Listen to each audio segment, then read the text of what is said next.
There were about 20 world leaders present in Egypt for the Gaza summit, but one leader caught everyone's attention. Indonesia's Prabowo Subianto was the only leader from Southeast Asia to be invited for the summit.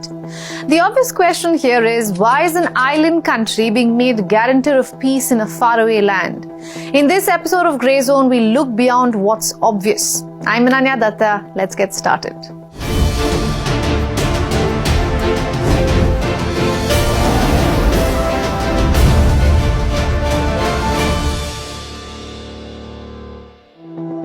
The Gaza peace process has dominated headlines ever since the US president unveiled his 20-point plan. Behind closed doors, ministers and negotiators have been shaping the constantly evolving roadmap. At the heart of the discussion is which countries can ensure that peace in Gaza lasts. You would naturally think of Qatar, the steadfast Palestinian ally without whose support a deal would be impossible, or Saudi Arabia, a regional heavyweight that has long leveraged its influence to push for a Palestinian state. But last weekend, an unexpected call went out to Jakarta, inviting its president to the peace summit. Indonesia's Secretary of State confirmed the summit wasn't even on president's agenda. So the question is clear. Why is the Southeast Asian nation being asked to help secure peace in the volatile Middle East?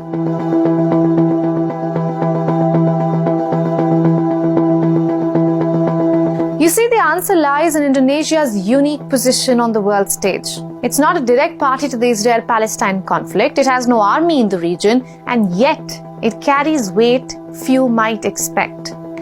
First and foremost, Indonesia is the largest Muslim-majority country in the entire world. Its voice resonates across the Islamic world, giving it moral authority when it comes to Palestinian issues. That credibility is a rare asset in a conflict where trust is scarce. Second reason, Jakarta has cultivated a reputation as a neutral, pragmatic mediator. At this point, Indonesia can give lessons to the entire world on how to ace diplomacy. It has helped the country stay in everyone's good books without picking a side.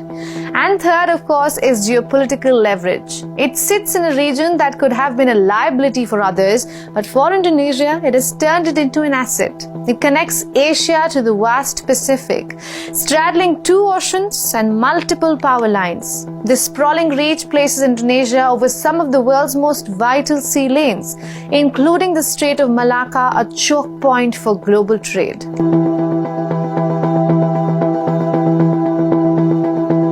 Indonesia's growing influence doesn't come without pressure. The US president has made it clear that he wants more and more countries to establish diplomatic relations with Israel, and Indonesia is one of them.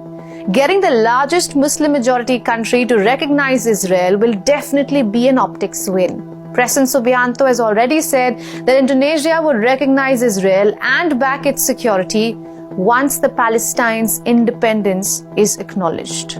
We must guarantee statehood for Palestine, but Indonesia also declares that once Israel recognizes the independence and the statehood of Palestine, Indonesia will immediately recognize the state of Israel, and we will support all guarantees for the security of Israel. Subianto has also instructed the Indonesian armed forces to prepare peacekeeping troops for possible deployment in the Gaza Strip. He's just waiting for an approval from the UNSC. Nevertheless, with its growing role in global diplomacy, control over key maritime choke points, and status as the world's largest Muslim-majority country, Jakarta is poised to become a power broker in conflicts far beyond Southeast Asia. The Gaza summit may just be the first of many instances where Indonesia leverages its soft power to shape hard power.